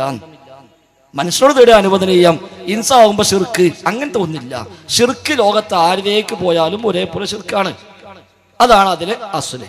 ശരി, ഉമ്മാന്റെ കേസ് പറഞ്ഞ സമയത്ത് തൊട്ടടുത്ത് ഇന്നലെ ഉമ്മാനെ കണ്ടിരുന്നു, അല്ലെങ്കിൽ ആ വീട്ടിൽ ഉമ്മ ഉണ്ടായിരുന്നു, അതൊക്കെ നമുക്ക് അറിയാവുന്ന കാര്യമാണ്. പക്ഷെ ഇതുവരെ നമ്മളൊരു ജിന്നിനെ നേരിട്ട് കണ്ടിട്ട് പോലില്ല. ആ ജിന്ന് എങ്ങനെ വരും എന്ന് നമുക്ക് അറിയുന്നില്ല. അപ്പുറത്ത് ഉമ്മ ഉണ്ടെങ്കിൽ തന്നെ ഉമ്മ വിളി കേട്ടില്ലെങ്കിലും ഇല്ലെങ്കിൽ നമ്മൾ ആദ്യം ചോദിക്കും ഉമ്മ ഞങ്ങളവിടെ ഉണ്ടോന്നോ, അല്ലെങ്കിൽ നേരിട്ട് അത് എടുക്കുന്നെന്ന് പറഞ്ഞാൽ തന്നെ ആ ഉമ്മ എടുത്തു തരുന്ന ആ പരിപാടി നമുക്ക് അതിന് മുന്നേ അറിയാം, സംഗതി എങ്ങനെ ചെയ്യാം അല്ലെങ്കിൽ എങ്ങനെ വരും എന്നുള്ളത്. ജിന്ന് നമ്മളെ എങ്ങനെ സഹായിക്കും എന്നുള്ളത് നമുക്ക് അറിയാതെ നമ്മൾ എവിടെയോ, നമുക്ക് പരിധി അറിയില്ല, എവിടെയും അറിയില്ല, അപ്പുറത്തുണ്ടോ എന്നുള്ളത് അറിയില്ല. അങ്ങനെ ചോദിക്കുമ്പോഴുള്ള അതുകൊണ്ട് ശിർക്ക് തൗഹീദ് വേർതിരിയുന്നില്ല. അതുപോലെ ഉമ്മ 100 കിലോമീറ്റർ അപ്പുറത്താണ്, നമ്മൾ ഗൾഫ് കിടക്കാൻ വിചാരിക്കുക, ഉമ്മ നാട്ടിലുമാണ്. 3000 കിലോമീറ്റർ അപ്പുറത്ത് ദുബായിക്ക്. ഈ 3000 കിലോമീറ്റർ അപ്പുറത്ത് നിന്റെ അമ്മ എന്ന് പോകാൻ തേടിയാലും ശിർക്ക് വരുന്നില്ലല്ലോ. ഉമ്മ സഹായിക്കൂല, അമ്മ വിളി കേൾക്കൂല, അമ്മ അറിയൂല, അമ്മ വരൂല, ഇടപെടൂല, ഒക്കെ ക്ലിയറാണ്. അത് എന്തുകൊണ്ട് ശിർക്കാകുന്നില്ല? ആ മാനദണ്ഡം ഞാൻ പറഞ്ഞത്. എന്തുകൊണ്ട് ശിർക്കാകുന്നില്ല? ഉമ്മയെപ്പറ്റി നമുക്ക് അഭൗതികമായൊരു വിശ്വാസം ഇവിടെ ഇല്ല. ഉമ്മയെപ്പറ്റി അഭൗതികമായൊരു വിശ്വാസമില്ല. ഈ വിളി കേൾക്കുന്ന വിശ്വാസമില്ല. ഇത് അറിയുമെന്നും വിശ്വാസമില്ല, ഉമ്മ ഇടപെടുന്നും വിശ്വാസമില്ല, ഉമ്മയെപ്പറ്റി അഭൗതികമായ ഒരു കഴിവും വകവെച്ചു കൊടുക്കുന്നില്ല എങ്കിൽ ശിർക്ക് വരുന്നില്ല. അതേ ഉമ്മ തൊട്ടടുത്തുണ്ട്, പക്ഷെ ആ ഉമ്മ ഒരു ബീവിയാണ്. ഉമ്മ നോക്കിയാൽ മതി, ഇവിടെ ഒരു പ്രശ്നം ഉണ്ടാവില്ല, ഉമ്മാന്റെ ഒരു നോട്ടം മതി, ഉമ്മാന്റെ ഒരു ഉമ്മ വിചാരിച്ചിട്ടാ മതി എന്ന് നാട്ടുകാരൊക്കെ വിശ്വസിക്കുന്ന ഉമ്മാനെ പറ്റി. ആ ഉമ്മാനാണ് ഈ മോനെ ആ വിശ്വാസത്തിൽ തീർന്നെങ്കിലോ ആ വിശ്വാസം തന്നെ ശിർക്കാണ്, തേട്ടമല്ല. എന്നതുപോലെ ജിന്ന് വിഷയത്തിൽ എപ്പോഴാണ് ശിർക്ക് വരുന്നത്? കാരണങ്ങൾക്ക് അതീതമായി ജിന്നിന് എന്നെ സഹായിക്കാൻ കഴിയും എന്ന് ധാരണ ഓനുണ്ടോ? ശിർക്ക് വന്നു, ഓൻ തേടിയിട്ടൊന്നുമില്ല, വിളിച്ചിട്ടുമില്ല, ശബ്ദം കേട്ടിട്ടുമില്ല, ഓൻ ചോദിച്ചിട്ടുമില്ല, എന്നാൽ പോലും ശിർക്കാണ്. ഓൻ ജിന്നുണ്ട് വിചാരിച്ചിട്ടുമില്ല, ശബ്ദം കേട്ടിട്ടുമില്ല, വിജനപ്രദേശത്തോ അല്ല, ഓൻ അങ്ങനെ സങ്കല്പിച്ചിട്ടുമില്ല. പക്ഷെ അഭൗതികമായി എന്നെ സഹായിക്കാൻ അല്ലെങ്കിൽ ദോഷം വരുത്താൻ ജിന്നിന് പറ്റും എന്ന വിശ്വാസം ഓനുണ്ടോ? ആ വിശ്വാസം തന്നെ ശിർക്കാണ്. ആ വിശ്വാസത്തിന്റെ അടിസ്ഥാനത്തിൽ ഒരു ചോദ്യം ചോദിക്കുന്നുവെങ്കിൽ ആ ചോദ്യത്തിന് പ്രാർത്ഥന എന്ന് പറയും. ആ അടിസ്ഥാനത്തിൽ പ്രതീക്ഷിക്കുന്നുവെങ്കിൽ ആ പ്രതീക്ഷ പോലും ഇബാദത്താണ്. ആ അടിസ്ഥാനത്തിൽ ഭയപ്പെടുന്നുവെങ്കിൽ ആ ഭയം പോലും ഇബാദത്താണ്. അത് റബ്ബിനോടെ പാടുള്ളൂ. അല്ലദീന യഖ്ശൗന റബ്ബഹും ബിൽ ഗൈബ്, ഗൈബായ വഴിയിൽ പേടിക്കേണ്ടത് റബ്ബിനെയാണ്, ജിന്നിനെയല്ല. എന്നാൽ ജിന്ന് ഉപദ്രവിക്കും നമ്മൾ വിശ്വസിക്കുന്നു, മലക്ക് സഹായിക്കും നമ്മൾ വിശ്വസിക്കുന്നു, സാഹിറിനെ ശൈത്താൻ സഹായിക്കുന്നുണ്ട് എന്ന് നമ്മൾ അംഗീകരിക്കുന്നു. അത് ശിർക്കാകുന്നില്ല. എന്തുകൊണ്ട്? അവൻ എങ്ങനെ സഹായിക്കും നമുക്കറിയാം. എങ്ങനെ സഹായിക്കും? അവൻ റബ്ബ് വെച്ച വ്യവസ്ഥ എന്താണോ ആ വ്യവസ്ഥ പ്രകാരം സഹായിക്കും. ആ ശൈത്താനെ സഹായിക്കാൻ റബ്ബ് എന്ത് വ്യവസ്ഥയാണോ, എന്ത് കാര്യകാരണ ബന്ധമാണോ, എന്ത് സിസ്റ്റമാണോ ആ ശൈത്താന്റെ സിസ്റ്റം, ആ അടിസ്ഥാനത്തിൽ ഓണെന്താണോ ചെയ്യാൻ പറ്റുക അതുകൊണ്ട് ചെയ്യും. അത് എന്തൊക്കെ ചെയ്യും നമുക്കറിയില്ല. അതുകൊണ്ട് മാത്രം ശിർക്ക് വരുമോ? ഇല്ല. അത് മനസ്സിലാകാതെ പോയപ്പോഴാണ് സിഹിറിന് യാഥാർത്ഥ്യം ഉണ്ടെന്ന് വിശ്വസിച്ചാൽ ശിർക്കാവും എന്ന് പറഞ്ഞത്. കാരണം എന്താ? എങ്ങനെ സഹായിക്കാൻ നമുക്ക് അറിയില്ലല്ലോ, അവ വിശ്വസിക്കാൻ പറ്റൂല. എങ്ങനെ സഹായിക്കും നമുക്ക് അറിയും. അതെന്താണ്? ആ ഇതിനെന്താ? കാര്യകാരണ ബന്ധം. ആ ഇതിനാണ് കാര്യകാരണ ബന്ധം. അപ്പൊ ശൈത്താന്റെ കാര്യകാരണ ബന്ധം അതെന്താ? ശൈത്താന് കണ്ണുണ്ട്, ശൈത്താന് കാതുണ്ട്, ശൈത്താൻ നടക്കുന്നുണ്ട്, ശൈത്താൻ കേൾക്കുന്നുണ്ട്. മനുഷ്യൻ കാണാത്തവൻ കാണും, മനുഷ്യൻ കേൾക്കാത്തവൻ കേൾക്കും, മനുഷ്യനേക്കാൾ വേഗത്തിൽ സഞ്ചരിക്കും. ആ അടിസ്ഥാനത്തിൽ ഓനെന്ത് ചെയ്യാൻ പറ്റാണോ അതും ചെയ്തേക്കാം. അത് വിശ്വസിച്ചാൽ കാരണങ്ങൾക്ക് അതീതമായ വിശ്വാസമല്ല. എന്നാൽ ഈ കാരണങ്ങൾക്ക് അതീതമായി ലെവലേശം ചെയ്യാൻ പറ്റും വിശ്വസിച്ചാലോ ശിർക്ക് വന്നു. ഇതൊന്നും വേണ്ട. അതാണ് മായംലിക്കുലമിർ നേരത്തെ പറഞ്ഞത്. കാരക്കക്കുരുവിന്റെ പാട പോലും ശൈത്താനും ഉടമയാക്കുന്നില്ല. മനുഷ്യനേക്കാൾ വേഗത്തിൽ സഞ്ചരിക്കാൻ കഴിയുന്ന ശൈത്താന് കാരണങ്ങൾക്ക് അതീതമായി കാരക്കക്കുരുവിന്റെ പാട പോലും ഉടമയാക്കുന്നില്ല. ആ വിശ്വാസം ഉണ്ടെങ്കിലോ ശിർക്ക് വന്നു. അതാണ് മാനദണ്ഡം. അപ്പൊ അവൻ എങ്ങനെ സഹായിക്കും നമുക്കറിയാം. അതെങ്ങനെ? റബ്ബ് വെച്ച വ്യവസ്ഥ എന്താണോ ആ വ്യവസ്ഥ അടിസ്ഥാനത്തിൽ സഹായിക്കും. ആ വ്യവസ്ഥ എന്തെല്ലാമാണ് അത് നമുക്കറിയില്ല. അത് അല്ലാഹു റസൂലും പറഞ്ഞെങ്കിൽ മാത്രമേ നമുക്ക് അറിയാൻ കഴിയുള്ളൂ, അല്ലാതെ അറിയാൻ കഴിയില്ല. അതാണ് വ്യത്യാസം. അസ്സലാമു അലൈക്കും. ഞാൻ അബുൽ ഹസൻ എന്നാണ് പേര്. ഞാൻ മൈത്രയാണ് സ്ഥലം. പിന്നെ ഞാൻ ഒരു സംസ്ഥയിലെ ഒരു പ്രധാനപ്പെട്ട ഒരു ഉസ്താദിനോട് ഞങ്ങളെ നാട്ടിൽ ഒരു മുഖാമുഖം ഉണ്ടായിരുന്നു പടുത്ത്. അവിടുന്ന് ഞാൻ ചോദിച്ചു, മൊഹീദ്ദീൻ ഷെയ്ഖെ എൻ്റെ രോഗം ഷിഫയാക്കണേ എന്ന് നിങ്ങൾ പറയുമോ? അങ്ങനെ പറയുമ്പോൾ ആ മൊഹീദ്ദീൻ ഷെയ്ഖ് അത് കേട്ട് പിന്നെ എവിടെ നിന്നും എപ്പോൾ പറഞ്ഞാലും മൊഹീദ്ദീൻ ഷെയ്ഖ് നമ്മുടെ മനസ്സിൽ നിന്നൊക്കെ പറഞ്ഞാലും മൊഹീദ്ദീൻ ഷെയ്ഖ് അത് കേട്ട് നമ്മെ സഹായിക്കുമെന്ന്, മൊഹീദ്ദീൻ ഷെയ്ഖ് കേട്ട് നമ്മളെ സഹായിക്കുമെന്നുള്ള വിശ്വാസം നിങ്ങൾക്കുണ്ടോ എന്ന് ചോദിച്ചു. അപ്പം ഉണ്ട്, അത് കുഴപ്പമില്ല, എവിടുന്ന് എപ്പോൾ വിളിച്ചാലും മൊഹീദ്ദീൻ ഷെയ്ഖ് കേൾക്കും എന്ന് ഉസ്താദ് പറഞ്ഞു. അപ്പൊ ഞാൻ അതിന് പറഞ്ഞു കൊടുത്തു. പക്ഷെ ഞാൻ അവിടെ 6ാം ക്ലാസ് വരെ പോയിട്ടുള്ളൂ. അപ്പം എൻ്റെ പ്രിയപ്പെട്ട സുഹൃത്തുക്കളോടും അഞ്ചന്മാരോടും ഒക്കെയുള്ള സ്നേഹം കൊണ്ടാണ് ഞാൻ ഇവിടെ ചോദിക്കുന്നത്. ആധികാരികമായിട്ട് തന്നെ പണ്ഡിതന്മാർ തന്നെ അതിനെപ്പറ്റി പറഞ്ഞു കൊടുക്കണം. എൻ്റെ സുഹൃത്തുക്കളും അനിയന്മാരും ഒക്കെ ഇവിടെ ഉണ്ട്. അപ്പോൾ അത് എങ്ങനെയാണ് ശിർക്ക് വരുന്നതെന്നും പിന്നെ ഞാൻ അതിൽ പറഞ്ഞു ഗൈബ് അറിയുന്ന പിന്നെ റസൂലിന് എല്ലാ സമയവും നമ്മളെയൊക്കെ ലൈവായി ഇങ്ങനെ കണ്ടിരിക്കുന്നുണ്ടോ, ഗൈബ് അറിയുന്നുണ്ടോ എന്ന് ചോദിച്ചു. അപ്പം ആ ഉസ്താദ് ഒരു പ്രധാനപ്പെട്ട ഉസ്താദാണ്, മുഖാമുഖമൊക്കെ അവതരിപ്പിക്കുന്ന ഉസ്താദാണ്, പേര് ഞാൻ പറയുന്നില്ല. ആ ഉസ്താദ് പറഞ്ഞു, അതിന് തെളിവ് പറഞ്ഞത് റസൂല് ആര് എവിടെ നിന്ന് സലാം പറഞ്ഞാലും അത് സലാം റസൂല് വീട്ടുന്നുണ്ട്, അത് തന്നെയാണ് അതിന് തെളിവെന്ന് പറഞ്ഞു. അപ്പൊ ഞാൻ പറഞ്ഞു മലക്കുകളാണ് അത് എത്തിക്കുന്നത്, റസൂൽ കേട്ടിട്ടല്ല ആ കാര്യം. അപ്പം എനിക്കിവിടെ പറയാനുള്ളത്, ഞാനൊരു സാധാരണക്കാരനാണ്. അപ്പൊ നീ ഇത് പറയണ്ട എന്ന് എൻ്റെ സഹോദരന്മാർ, എൻ്റെ പ്രിയപ്പെട്ട സഹോദരന്മാരെ അവരെ പരിഹസിക്കല്ല, പരിഹസിക്കും ചെയ്യരുത്. അവർക്ക് വ്യക്തമായി ആധികാരികമായിട്ട് ഉസ്താദ് പറഞ്ഞു കൊടുക്കും. സമസ്തക്കാർ നമ്മുടെ നാട്ടിൽ പ്രചരിപ്പിക്കുന്ന ഒരു വിശ്വാസം യഥാർത്ഥത്തിൽ നിങ്ങൾ ഈ പറഞ്ഞ ആ വിശ്വാസം തന്നെയാണ്. അള്ളാഹുവിൻ്റെ അമ്പിയാക്കളും ഔലിയാക്കളും ഒക്കെ ലോകത്തെ എവിടുന്ന് വിളിച്ചാലും അവർ കേൾക്കും, അവർ കാണും, അവരറിയും. നമ്മുടെ മനസ്സ് പോലും അവർ അറിയും. കാരണം മാലപ്പാട്ടിലൊക്കെ അവർ പഠിപ്പിച്ചത് അങ്ങനെയാണ്. കുപ്പിയകത്തുള്ള വസ്തുവിനെ പോലെ കാണുമ്പോൾ ഞാൻ നിങ്ങളുടെ കൽഭാഗമെന്നോ പറഞ്ഞു. കൽബിലുള്ളത് ഞാൻ കാണും, കുപ്പിയകത്തുള്ള വസ്തുവിനെ കാണുന്നത് പോലെ. എല്ലാ നിലത്തു നിന്നും എന്നെ വിളിപ്പോർക്ക് വായ്പൂടത് ഉത്തരം ചെയ്യും ഞാനെന്നോ അവർ. എവിടുന്ന് വിളിച്ചാലും വായ പൂടും മുമ്പ് ഞാൻ ഉത്തരം ചെയ്യും എന്നൊക്കെ മഹാന്മാരെ കുറിച്ച് അവർ വിശ്വസിക്കുന്നു. യഥാർത്ഥത്തിൽ അത് റഹ്മാനായ റബ്ബിന്റെ മാത്രം കഴിവാണ്. ലോകത്തെ എവിടുന്ന് വിളിച്ചാലും കേൾക്കുന്നത് മാത്രമല്ല, ഏത് വിളിയും നമ്മൾ നേരത്തെ ഇതുവരെയും വിശദീകരിച്ച പ്രകാരം കാരണങ്ങൾക്കതീതമായി കേൾക്കാൻ ഒരു സൃഷ്ടിക്കും സാധ്യമല്ല. മൊഹീദ്ദീൻ ശൈഖിന് അദ്ദേഹത്തിന്റെ കാരണം എന്തോ ആ കാരണം ഉണ്ടായിരുന്ന കാലത്ത് അതിന്റെ ഉള്ളിൽ നിന്ന് കേൾക്കാൻ പറ്റും. മൊഹീദ്ദീൻ ശൈഖ് ജീവിച്ച കാലത്ത് അദ്ദേഹത്തിനൊരു കാഴ്ചയുണ്ട്, ആ കേൾവിയുണ്ട്. ആ പരിധിയിൽ നിന്നുകൊണ്ട് കാണാനും കേൾക്കാനുമേ അദ്ദേഹത്തിനും കഴിഞ്ഞിട്ടുള്ളൂ. അതിനപ്പുറം കാണാനും കേൾക്കാനും അദ്ദേഹത്തിന് ജീവിതകാലത്തും കഴിയില്ല. മരിച്ചതോടുകൂടി ആ കാരണങ്ങൾ അവസാനിച്ചു. ഈ ലോകത്തിൽ നിന്ന് ബർസഖി ലോകത്തേക്ക് അദ്ദേഹം മാറി. ഇനി ബർസഖി ലോകത്ത് അദ്ദേഹത്തിന് കാഴ്ചയും കേൾവിയും അവിടുത്തെ അനുഭവങ്ങളും രക്ഷാശിക്ഷകളും ഒക്കെ ഉണ്ടാവാം. ഈ ഭൂമിയുമായി ബന്ധപ്പെട്ട് ഇവിടെ ഇടപെട്ട് ഇവിടുത്തെ കാര്യങ്ങൾ കേൾക്കാനും അറിയാനും അതിൽ സഹായിക്കാനും അവരെ കൊണ്ട് സാധ്യമല്ല.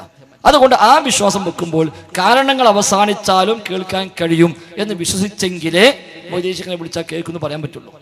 കണ്ണൊന്നും ആവശ്യമില്ല, കാതൊന്നും ആവശ്യമില്ല, ആ കാരണങ്ങളൊക്കെ ഇല്ലാതായി മരിച്ചുപോയി, എന്നാലും എൻ്റെ വിളി അദ്ദേഹം കേൾക്കും എന്ന് വരുമ്പോൾ കാരണങ്ങൾക്കപ്പുറം കേൾക്കാൻ കഴിവുള്ളത് എന്ന വകുപ്പിലേക്ക് അദ്ദേഹത്തെ ചേർത്തി. അഥവാ റബ്ബിന്റെ അതേ വിശേഷണം ശൈഖിന് വകച്ചു കൊടുത്തു. അത് നമ്മളിപ്പോൾ തന്നെ പറഞ്ഞ ജിന്ന് വിഷയം തന്നെയാണ്. ജിന്നുകൾക്ക് റബ്ബ് കൊടുത്ത കണ്ണുണ്ട്, കാതുണ്ട്, അവരുടെ ശേഷിയുണ്ട്, പ്രവർത്തനമുണ്ട്. ആ പ്രവർത്തനങ്ങളിൽ അവർക്ക് ചെയ്യാൻ പറ്റിയവ ചെയ്യുന്നു. ഒരു ജിന്ന് മരിച്ചാലോ അതൊക്കെ അവസാനിച്ചു. ഒരു ജിന്ന് മരിച്ചു, അവൻ്റെതെല്ലാം അവസാനിച്ചു. ഓനെ കാഴ്ച കഴിഞ്ഞു, ഓനെ കേൾവി കഴിഞ്ഞു, അവൻ്റെ പ്രവർത്തനങ്ങളെല്ലാം നിലച്ചു. അവൻ്റെ ഈ ലോകത്ത് അവൻ പോയി, ബർസഖി ലോകത്തേക്ക് പോയി. ഇനി അവൻ കേൾക്കുന്നു വിശ്വസിച്ചാലോ ശിർക്ക് വന്നു. ഇവിടെ ഉള്ളൊരു ജിന്നോ അവന് കണ്ണും കാതും ഒക്കെ ഉപയോഗിച്ച് കേൾക്കാൻ പറ്റുന്ന എന്താണോ അതും കേൾക്കുന്നു, കാണാൻ പറ്റിയത് കാണുന്നു. അതിനപ്പുറമോ അവനും കാണാൻ കഴിയില്ല. അത് വിശ്വസിച്ചാൽ ശിർക്ക് വരുന്നില്ല. അതുകൊണ്ട് ആ ശൈത്താന്റെ ഷെറിന്ന് കാവലിനെ തേടാൻ നബി നമ്മോട് ആവശ്യപ്പെട്ടു. എന്നാൽ മൊഹീദ്ദീൻ ശൈഖിന്റെ ഷെർ അല്ലെങ്കിൽ മരിച്ചുപോയ അബൂജഹലിന്റെ ഷെറിന്നോ കാവലിനെ തേടാൻ വേണ്ടി നബി നമ്മോട് ആവശ്യപ്പെട്ടില്ലല്ലോ. മരിച്ചുപോയ അബൂജഹലിന്റെ ഷെറ് നിങ്ങൾ കാവലിനെ തേടണം റബ്ബിനോട് എന്ന് പറഞ്ഞിട്ടില്ല. എന്നാൽ ശൈത്താനെ ഷെറിന്ന് കാവലിനെ തേടണമെന്ന് പറയുകയും ചെയ്തു. അപ്പോൾ ഒന്നും ഷെറുണ്ടാവും, മറ്റൊന്ന് ഷെറുണ്ടാവില്ല എന്നർത്ഥം. അതാണ് അതിലെ വ്യത്യാസം. അപ്പൊ അവരെ വിശ്വാസപ്രകാരം ലോകത്ത് എവിടുന്ന് വിളിച്ചാലും കേൾക്കും. ഇലാഹാന്ന് വിശ്വസിക്കാൻ മതി, ബാക്കി ഒരു പ്രശ്നവും. അപ്പൊ ഇലാഹാന്ന് വിശ്വസിച്ചാൽ ശിർക്ക് തന്നെയാണ്. ഇലാഹാന്ന് വിശ്വസിച്ചില്ലെങ്കിലും ശിർക്ക് വരാം. അള്ളാഹുവിന്റെ റസൂലിനോട് സ്വഹാബി എന്നിട്ട് പറഞ്ഞ നബിയെ, നിങ്ങളും അള്ളാഹും ഉദ്ദേശിച്ചതാണ് നടക്കുക. നബി പറഞ്ഞു, നീ എന്നെ റബ്ബിനോട് തുല്യമാക്കുകയാണോ? നീ എന്നെ റബ്ബിനോട് തുല്യമാക്കുകയാണോ? നബി ഇലാഹാന്ന് ഏതായാലും ആ സ്വഹാബി വിശ്വസിക്കുമല്ലോ. എന്നിട്ട് പോലും നബി ചോദിച്ചെന്താ, എന്നെ പടച്ച റബ്ബിനോട് നീ എന്നെ തുല്യനാക്കുകയാണോ? വാള് തൂക്കിയിട്ട് ബർക്കത്തെടുക്കാൻ ഒരു മരം വേണം നബിയെ എന്ന് പറഞ്ഞപ്പോൾ ഇലാഹ് വേണമെന്ന് ചോദിക്കും പോലെയാണ് എന്നാ നബി കൊടുത്ത മറുപടി.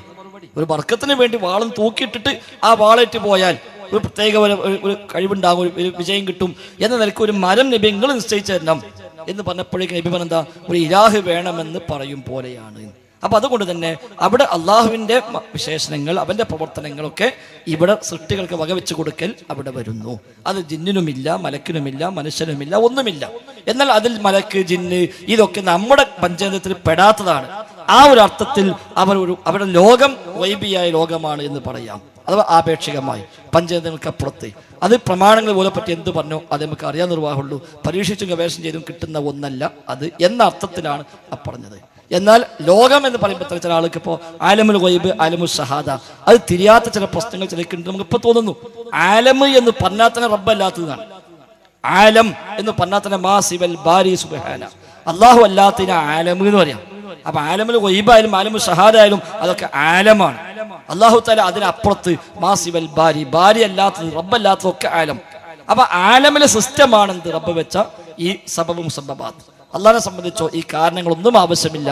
കാരണങ്ങളൊന്നുമില്ലാതെ കാര്യം നടക്കും. ഒരു മരം മുളപ്പിക്കാൻ മരം ഉണ്ടാകട്ടെ റബ്ബ് ഉദ്ദേശിച്ചാൽ അതുണ്ടാകും. അവിടെ വിത്ത് വേണ്ട, വളം വേണ്ട, വെള്ളം വേണ്ട, ഒന്നും വേണ്ട. ഒരു മനുഷ്യൻ മരം മുളപ്പിക്കണമെങ്കിൽ അവന് വിത്തിടണം, വളം ഇടണം, വെള്ളം ഒഴിക്കണം. അള്ളാഹ് തൗഫീഖ് ഉണ്ടെങ്കിൽ അത് മുളക്കും. ജിന്നിന് കൃഷി ചെയ്യണമെങ്കിൽ ഇതേ സിസ്റ്റം അവരെ ലോകത്ത് എന്താണോ അതവർ ചെയ്യണം.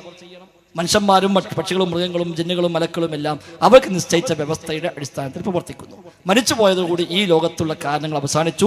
അവർ ബർസഖി ലോകത്തേക്ക് പോയി. അവർ ഇവിടെ കാണുകയോ കേൾക്കുകയോ ഇടപെടുകയോ നമ്മുടെ വിഷയത്തിൽ അവർ സഹായിക്കുകയോ ഒന്നും ചെയ്യുന്നില്ല. അത് വിശ്വസിക്കാൻ സാധ്യവുമല്ല. അതുകൊണ്ടാണ് സലാം ചൊല്ലിയാൽ ആ സലാം എത്തിക്കാൻ അള്ളാഹു മലക്കളെ ഏൽപ്പിച്ചത് പറഞ്ഞതിന്. അല്ലെങ്കിൽ സ്വഹാബികൾ അപ്പം ചോദിക്കുന്നത് നബി എന്താ ഇപ്പോൾ സലാം മാത്രം പറയാന്, ഞങ്ങൾ വിളിച്ചാലും നിങ്ങൾ കേൾക്കൂലേ, ഞങ്ങൾ പറഞ്ഞാലും കേൾക്കൂലേ, ഞങ്ങൾ വീട്ടിലൊക്കെ നിങ്ങൾ ഹാജരാകൂലേ, ഞങ്ങളൊക്കെ സഹായിക്കൂലേ, പിന്നെ എന്താ ഇപ്പോൾ സലാം മാത്രം അവിടെ എത്തുന്നു പറയാൻ എന്നാണല്ലോ സ്വഹാബികൾ ചോദിക്കുക. അത് സ്വഹാബികൾ ചോദിച്ചിട്ടില്ല. അപ്പോൾ അവർക്ക് അസുല അങ്ങനത്തെ ഒന്നുമില്ല. ഏതെങ്കിലും ഒന്നും ഉണ്ട് എന്ന് അള്ളാഹു റസൂലും പറഞ്ഞാൽ അതുണ്ട്. അപ്പോൾ സലാം എത്തിക്കപ്പെടുന്നു അതുണ്ടാവും, അത്രയേ ഉള്ളൂ. അല്ലാതെ അത് വെച്ച് വ്യാപകമായ എല്ലാത്തിലേക്കും അത് ചാർത്താനും സാധ്യമല്ല. അതുകൊണ്ട് നമ്മൾ കണക്കാക്കേണ്ട എല്ലാത്തിനും കാര്യകാരണ ബന്ധങ്ങൾക്ക് അപ്പുറമായ കഴിവ് അള്ളാഹ്ക്ക് മാത്രമേ ഉള്ളൂ. അതുകൊണ്ട് ജീവിതത്തിൽ എപ്പോഴും എന്തിനും ഏത് പ്രശ്നങ്ങൾക്കും വിജനപ്രദേശത്തോ ജനപ്രദേശത്തോ രാത്രിയിലോ പകലിലോ കരയിലോ കടലിലോ എവിടെയാണെങ്കിലും നമ്മുടെ തേട്ടങ്ങൾ ദുആ ആണോ, പ്രാർത്ഥനയാണോ, സഹായാർത്ഥനയാണോ, ഇസ്തിഗാസയാണോ, ഇസ്തിആനത്താണോ, ഇബാദത്താണോ എല്ലാം റഹ്മാനായ റബ്ബിനോട് മാത്രം. അല്ലാത്ത പരസ്പരമുള്ള ചോദ്യങ്ങളാണോ അനുവദിക്കപ്പെട്ട മേഖലകളിൽ അനുവദിക്കപ്പെട്ട രംഗത്ത് നമുക്ക് ചോദിക്കാം. അതിനപ്പുറമുള്ളത് പാടില്ല. മനുഷ്യരോടാകുമ്പോൾ നന്മയിലാണെങ്കിൽ അനുവദിച്ചു, തിന്മയിലാണെങ്കിൽ മനുഷ്യന്മാരോടും പാടില്ല. ജിന്നിനോടാകുമ്പോൾ നന്മയിലും പാടില്ല, തിന്മയിലും പാടില്ല, ഒന്നിലും പാടില്ല. അതെല്ലാം ഇസ്തിംതാ ആണ്, അതെല്ലാം ശിർക്കിലേക്ക് എത്തിക്കുന്നതാണ്, അതെല്ലാം ഹറാമാണ്, നമ്മുടെ ഈമാൻ തെറ്റിക്കുന്നതാണ്. നമ്മളെ സംബന്ധിച്ച് ഒരു ജിന്നും ഒരു ശൈത്താനും ഒരു മലക്കും ഒരു നബിയും ഒരു വലിയും ഒരു മഹാനും വിളിച്ചു തേടപ്പെടാൻ നമുക്ക് ആവശ്യമില്ല. ഹസ്ബി അല്ലാഹ്, എനിക്ക് അല്ലാഹു മതി എന്നാണ് നമ്മളൊക്കെയും ഉറപ്പിക്കേണ്ടത്. അതാണ് ഇസ്ലാം പഠിപ്പിക്കുന്ന അടിസ്ഥാന ആശയം എന്ന് കൂടി സൂചിപ്പിക്കുന്നു.